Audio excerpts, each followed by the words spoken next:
Engineering Economics, 경제성공학, Interest Rate Application, 이자율 응용, 동영상 강의입니다. 네, 다음 짤방 하나 보죠. 강아지 그 표정을 너무 잘 그렸죠. 평소에는 눈이 이 까만 눈동자에 이렇게 반짝반짝하는 걸 너무 디테일하게 잘 그렸네요. 네, 평소에는 이렇게 반짝반짝하고 귀도 약간 한쪽이라도 올라가 있고 이런데 뭔가 잘못한 경우에는 이렇게 딴 데를 보면서 이렇게 눈동자만 이렇게 돌리죠. 강아지가 굉장히 감정에 예민한, 그러니까 특히 자기가 좋아하는 주인, 사람의 감정을 읽는 것에 꽤나 밝은 동물이기 때문에 그런 쪽으로 진화를 한 거죠. 야생 늑대가 인간의 손길을 선택하면서 인간과 함께 사는 것이 내가 이제 생존하는, 내 유전자를 퍼뜨리는 방법이다 라는 식으로 성공 전략으로 채택한 쪽이 이제 개가 된 거고, 그렇지 않은 쪽이 야생 늑대로 남아있는 거. 물론 여러 가지가 있습니다만 일단은 그렇게 알려져 있습니다.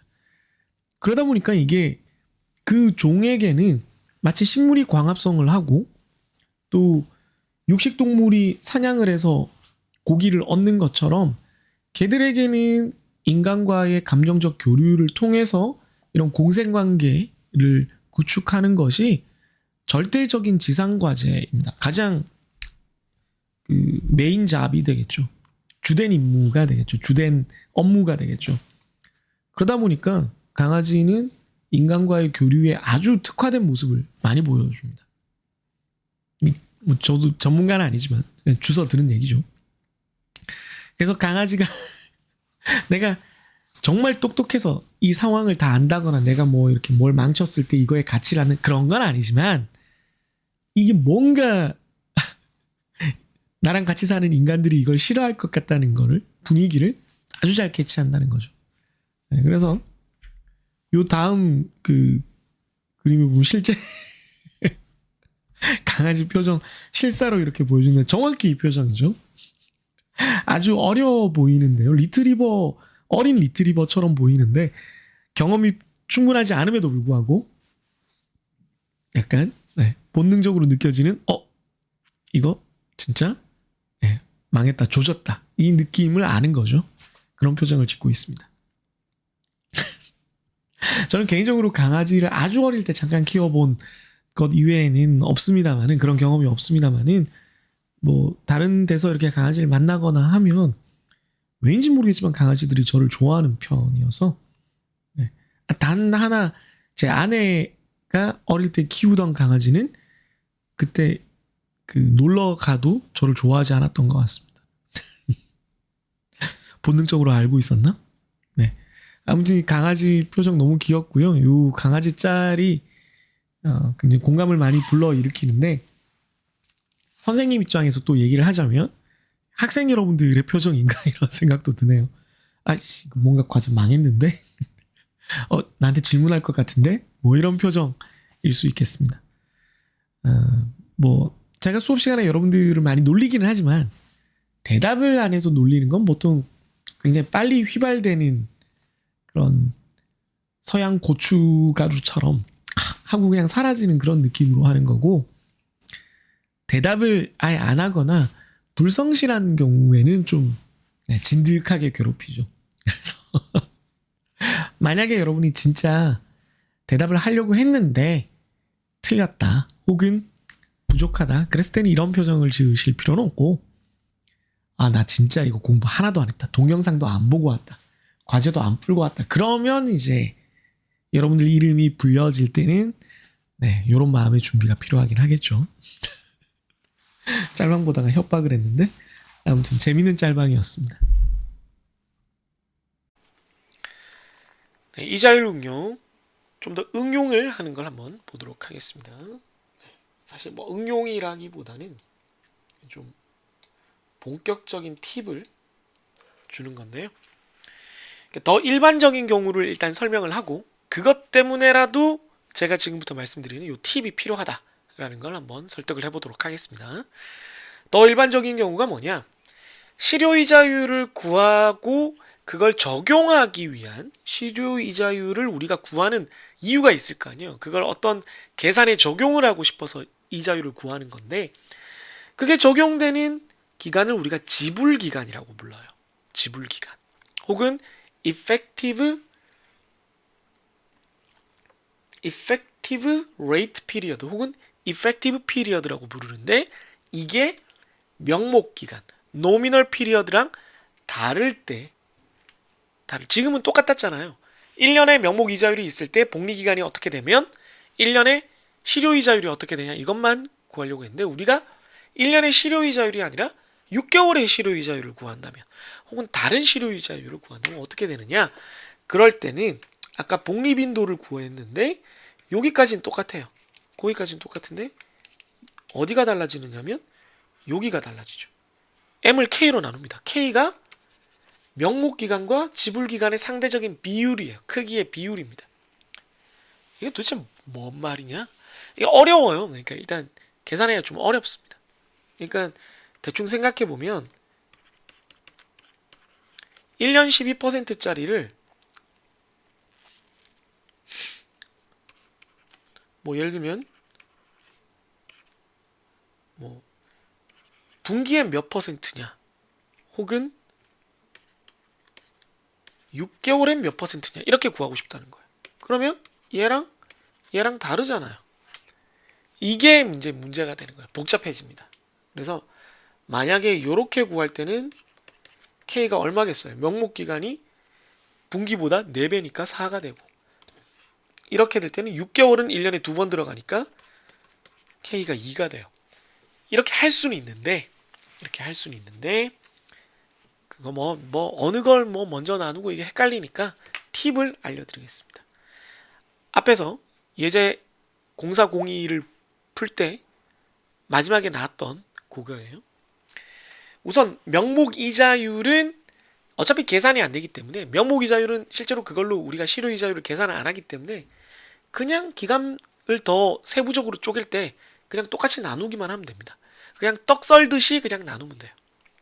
1년에 12%라고 했다면 그럼 한 분기에는 3%, 4조각이니까. 실효이자율 기준으로 1년에 명목이자율 기준으로 1년에 12%라면 한 분기의 실효이자율은 그냥 3%. 4로 나누면 끝. 이렇게 생각하면 됩니다. 오케이. 여기까지 쉽죠? 그런 다음에 복리기간일 때는 복리기간에서는 지금 복리기간이 분기인 경우니까 여기 예제에서 복리기간 분기였죠. 복리기간의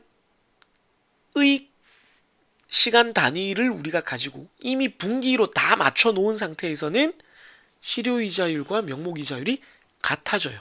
이게 되게 핵심입니다. 그러니까 지금 분기로 만들었잖아요. 분기 명목이자율을 구했어. 근데 분기가 바로 복리기간이야. 그러면 실효이자율도 똑같아 라는 겁니다. 분기의 실효이자율과 분기의 명목이자율은 똑같다. 왜? 분기가 지금 복리기간이니까. 그러니까 애당초 이렇게 나눈 이유가 여기까지 온 이유가 그게 복리기간이기 때문에 그렇게 간 거예요. 그래서 오른쪽에 그림을 보면 이렇게 나눴는데 분기의 명목이자율이 3%인데 그게 분기의 실효이자율이기도 하다는 거예요. 자, 그런 다음에 이제 여기까지면 일단 실효이자는 구했어요. 이미 구했는데 우리가 원하는 기간에 대한 실효이자율을 계산을 해줘야 된다는 겁니다.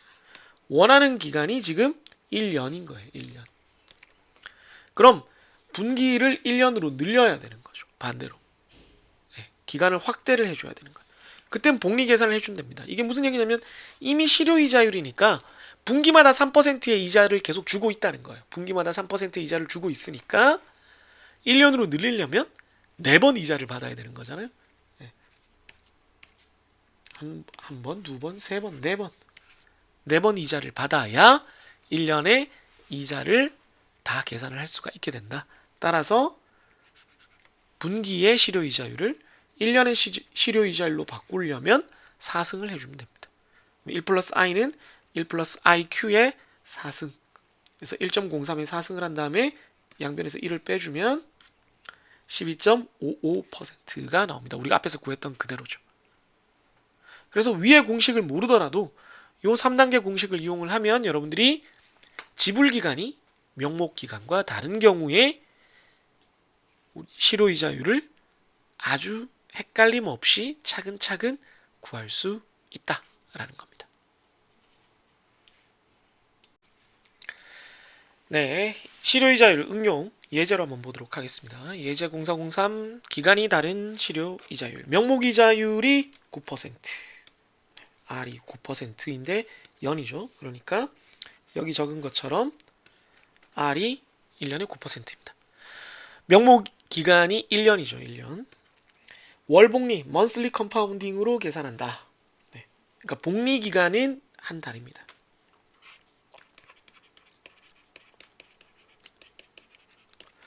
실제 이게 그 수식의 m과 좀 헷갈리는 경우가 있어서 제가 이렇게 적거나 이렇게도 많이 적죠. 실제 대출이자와 원금의 납부는 분기마다 이루어진다라고 할 때 그럼 이게 뭐겠습니까? quarterly payment라고 적혀 있는 게 이게 바로 지불 기간이 되겠습니다. Q가 되겠습니다. 적절한 실효이자율은 얼마인가? 그러니까 실효이자율은 지불 기간에 맞춰서 계산이 돼야 되는 거니까 우리가 구하고 싶은 건 IQ가 얼마냐 하는 겁니다. 좀 크게 써야 Q자를 쓰려면은 크게 써야지 좀 봐줄만하게 써지더라고요. 제가 네 이렇습니다. 그럼 스텝 1은 우리가 목적지가 지금 어디냐를 봤을 때 그 목적지의 기간으로 우선 맞춰야 돼요. Q로 가야 돼요. 근데 첫 단계는 뭐죠? 첫 단계는 복리 기간으로 가야 돼요. 최종적으로는 지불 기간인 Q로 가야 되지만 첫 단계는 형광펜을 다른 색을 복리 기간으로 가야 됩니다. 그래서 1년에 9%니까 이걸 12조각을 내요. 12조각. 나누기 12를 한 거죠.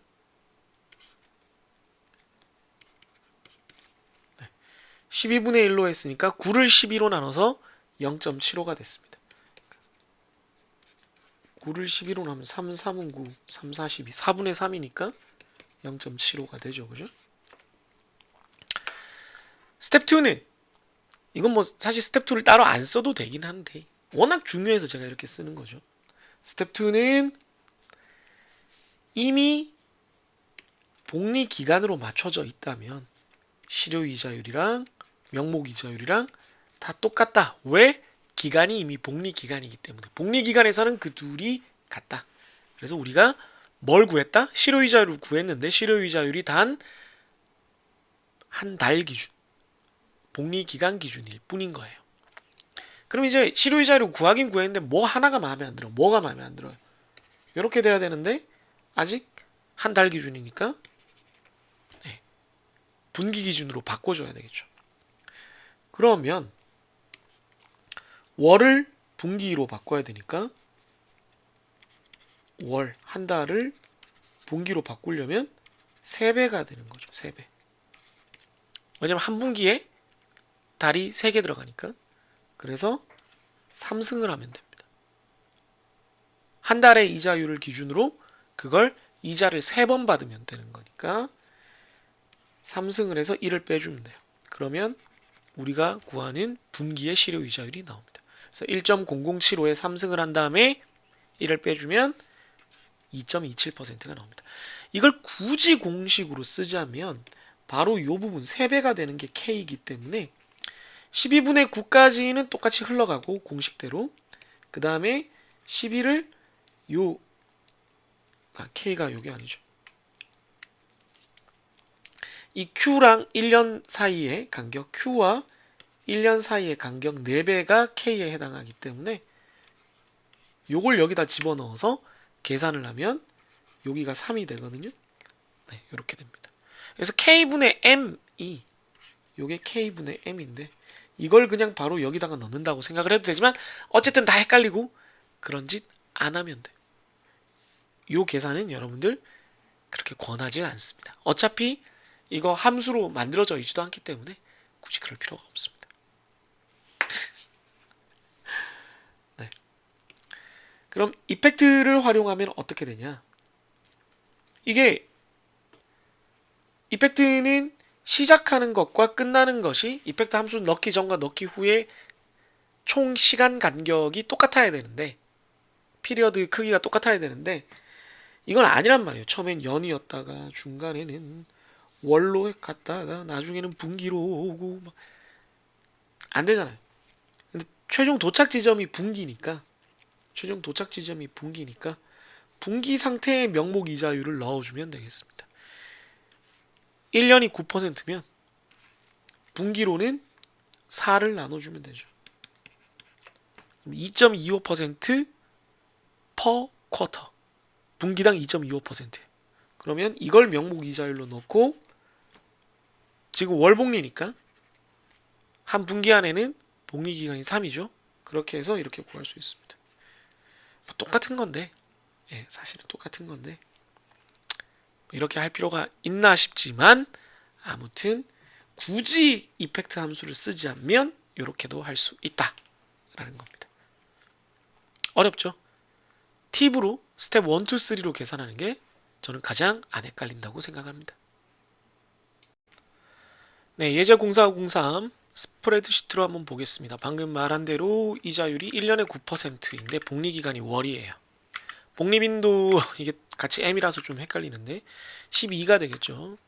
지불기간, 네, 실효이자율의 기간은 분기입니다. 우리가 분기에 대한 실효이자율을 구해야 되는데, 지불빈도를 굳이 구하면 요게 명목이자율 기간 1년에 몇 개 들어가느냐 하는 거니까 4가 되긴 합니다. 이렇게 어렵게 풀자면 그렇죠. 그래서 공식을 굳이 쓰자면 1 플러스 R 나누기 스몰 m, 그 다음에 그걸 승수를 쓸 때는 승수는 m 나누기 k, 그걸 1 빼주면 2.27%가 돼요. 그런데 지금 입력값이 4개나 들어가고 중복으로 들어가는 게 있고 분수가 어느 쪽인지 헷갈리고 난리가 납니다. 그래서 요거 없애버리고 요걸 안 쓴다고 생각하면 이거는 주어진 거니까 4를 계산 안 하고 우리가 한번 해보자는 거죠. 실효이자율은 일단 명목이자율을 복리기간에 맞춰서 나누는 겁니다. 1년에 12달이니까 12로 나누면 한 달에 0.75%가 됩니다. 그러니까 실효이자율인데 한 달 단위인 것 뿐이죠. 그럼 실효이자율을 우리가 분기 단위로, 즉 석 달, 이렇게 써주면 진짜 안 헷갈려요. 석 달 단위로 확장을 해야 되니까 방금 전에 구한 거, 요 0.75%를 석 달로 해주면 되겠다. 그럼 2.27%가 됩니다. 팁이 3단계이긴 하지만 간단해요. 그죠? 네, 생각보다 간단합니다. 왜냐하면 2단계는 그냥 이게 이미 실효이자율이 됐구나 라고 확인하는 거니까 계산으로는 따로 뭘 안 하거든요. 그래서 이렇게 금방 계산됐어요. 훨씬 덜 헷갈립니다.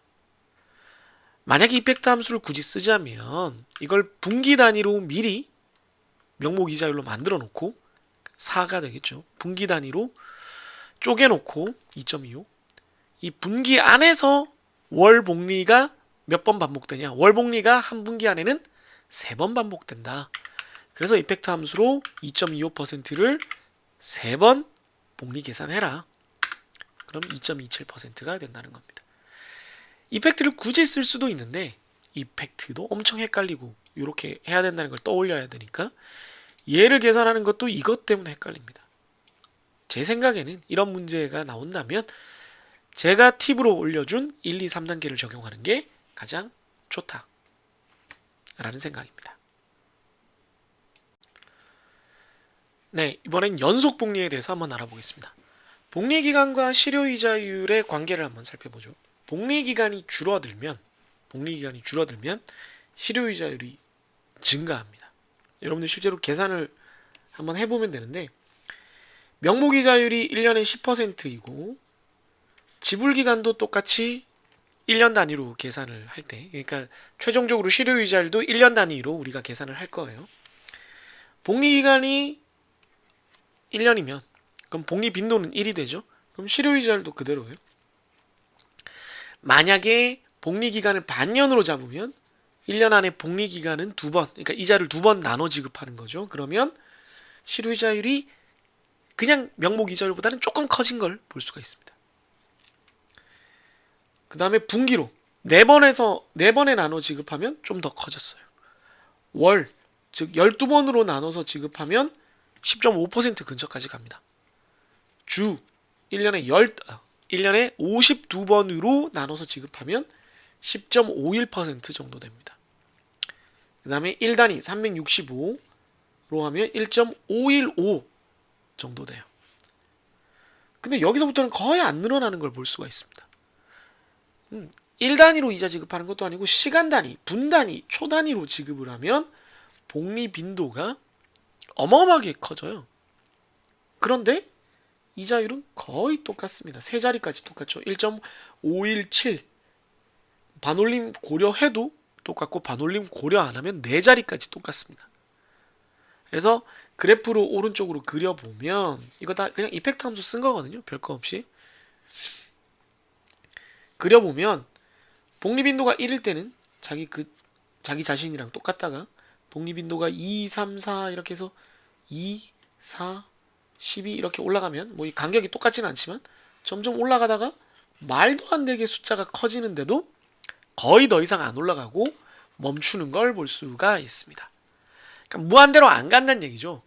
복리 기간을 아주 짧게 자르고 복리빈도는 반대로 무한대가 되더라도 이게 무한정 늘어나질 않는다는 겁니다. 그래서 우리가 지금 이런 공식을 쓰고 있는데 여기서 K가 없는 경우를 쉽게 생각을 하면 우리가 처음 본 공식 이렇게 되잖아요. 그죠?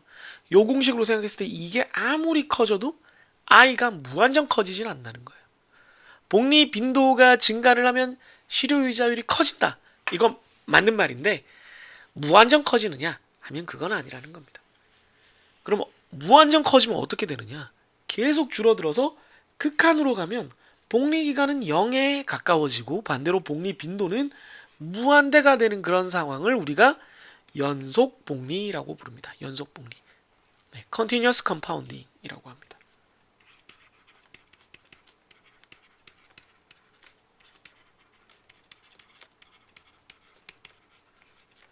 Continuous Compounding의 실효이자율을 어떻게 구할 수 있느냐? 1 플러스 i가 우리가 아는 건데 요 공식을 썼는데 m이 무한대로 가거든요. 그럼 이제 n분의 1은 0으로 가요. n분의 1은. 그래서 n분의 1을 바꿔주면 네. m은 무한대로 가면 n분의 1은 0으로 가기 때문에 n분의 1을 x를 n분의 1로 바꿔주면 네, 이렇게 되죠. x를 n분의 r로 바꿔주면 이거는 0으로 간단 말이죠. m이 무한대로 가기 때문에. 그럼 이 부분은 이렇게 되고 위에 m에다가 r을 한번 나눠주고 r을 곱해주면 얘는 x분의 1이 됩니다. 1 플러스 x의 x분의 1승 요거의 극한이 알려져 있어요. 정확히 여기까지입니다. 여기까지가 자연대수의 정의예요. 자연대수 2의 정의입니다. 2.71 정도 나오는 그 값이죠. 그래서 이때 실효이자율은 i가 2의 r승 마이너스 1로 이렇게 나옵니다. 이게 연속복리의 실효이자율입니다. 다시 말해서 실효이자율의 최대값이 됩니다. 이 이상 커질 수가 없는 거죠. 만약에 지불기간과 명목기간이 다른 경우 우선 지불기간에 맞춰준 다음에 계산을 해도 되지만 귀찮으면 그냥 그렇게 나눠주고 비율로 나눠주면 네, R에다가 그냥 비율로 나눠주면 됩니다. 이게 나눠줬다는 거거든요. 네, 요거 예제를 통해서 한번 보면 쉽게 이해가 되니까 이제 같이 뒤에서 문제를 풀어보면서 익혀보시죠.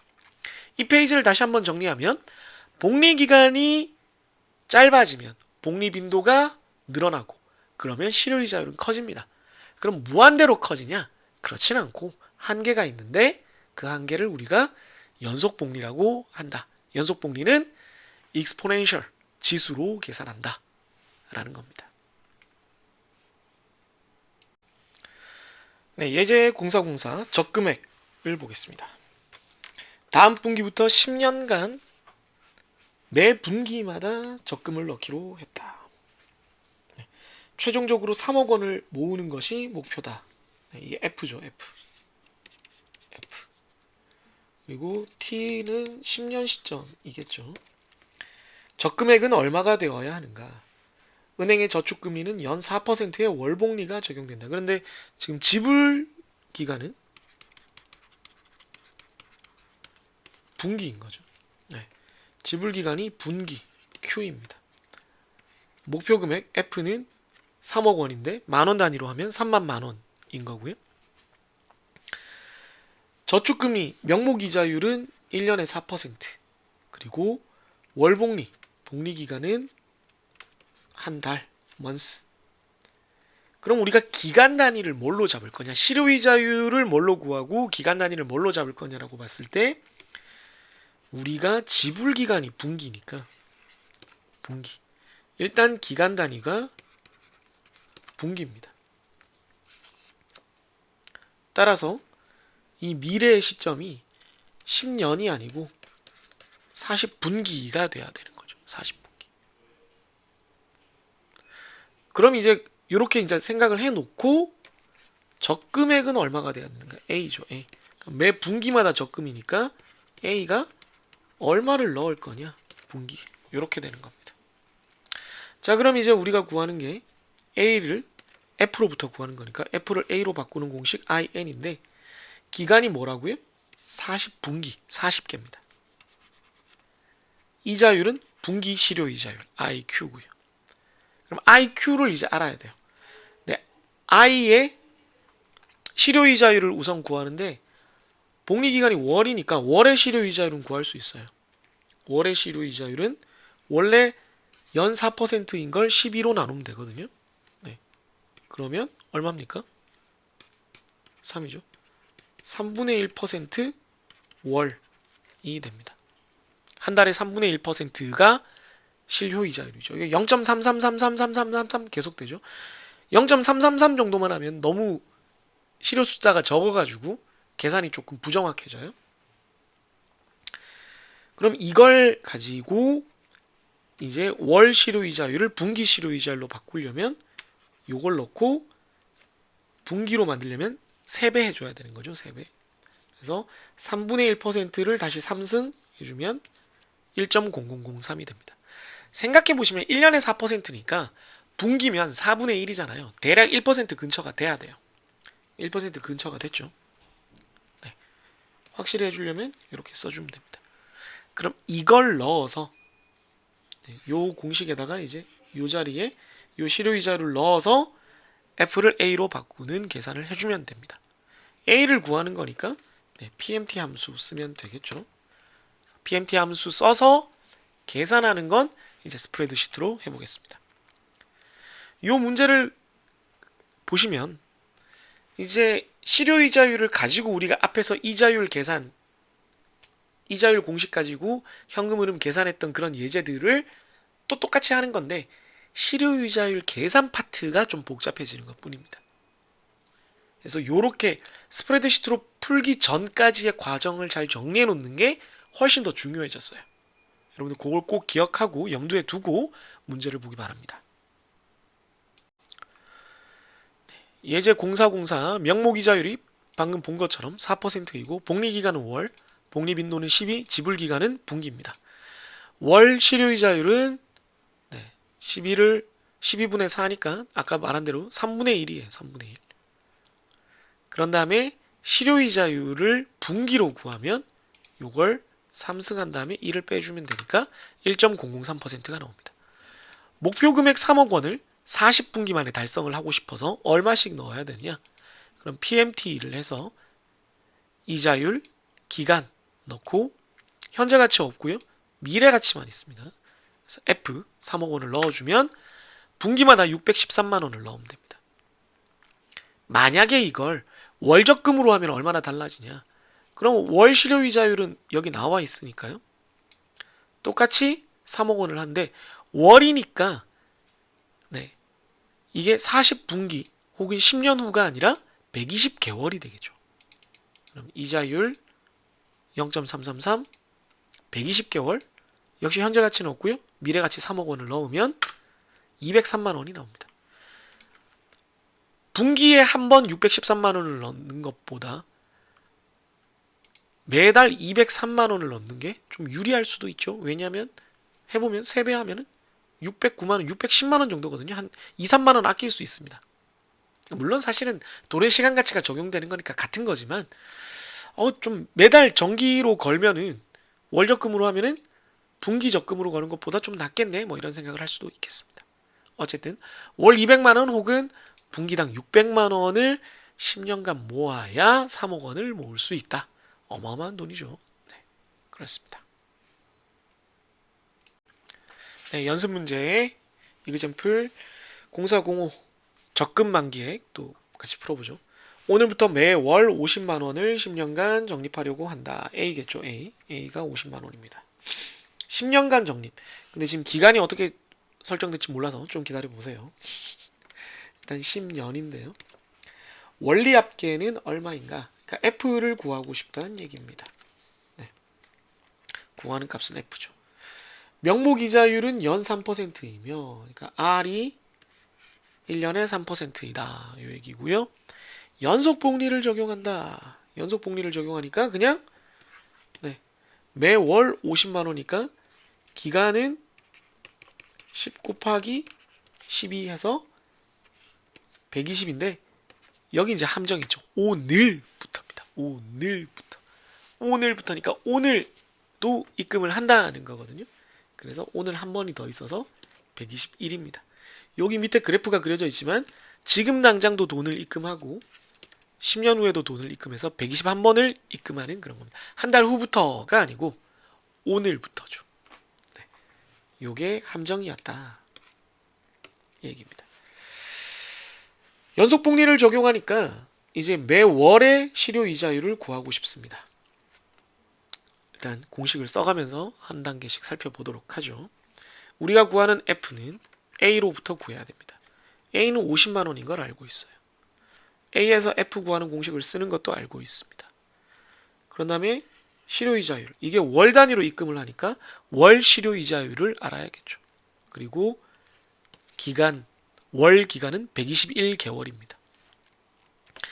요때 이자율의 기간과 요 기간은 똑같아야 되죠. 단위가. 네, 똑같습니다. 지금. 그래서 121개월로 입력을 했습니다.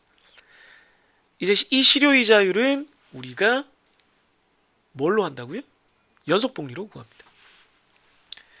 그래서 구하는 방법이 뭐 여러 가지 있을 수 있는데 연 실효이자율은 그냥 2의 R로 구할 수 있어요. 2의 R로. 우리가 exponential R 이렇게 구한다라고 앞에서 얘기를 했으니까. 그런데 1년의 실효이자율이라는 거는 월 실효이자율을 12배 한 거거든요. 그게 2의 R이란 말이죠. 그러면 양변에 12분의 1승을 하면 이렇게 됩니다. 그게 앞에서 exponential 계산에 나왔던 2의 RK 이겁니다. 네. 그러니까 그냥 2의 R을 하면 원래 지금 우리가 알고 있는 게 연 3%잖아요. 이걸 그냥 실효이자율로 바꾸면 이러면 이거는 1년이에요. 이러면 안 되고 우리가 구하고 싶은 게 뭐라고요? 월이잖아요. 월. 월이면은 1년을 월로 바꾸려면 12분의 1을 해야 되니까 위에는 자리가 좀 모자라네. 이렇게 했는데 2에 3%를 12로 나눈 거를 빼주면 월 단위가 된다는 겁니다. 그 얘기를 하고 있는 거예요. 12로 나눠준 걸 하면은 R 자리에 3%를 넣고 계산을 하면 0.2503%가 됩니다.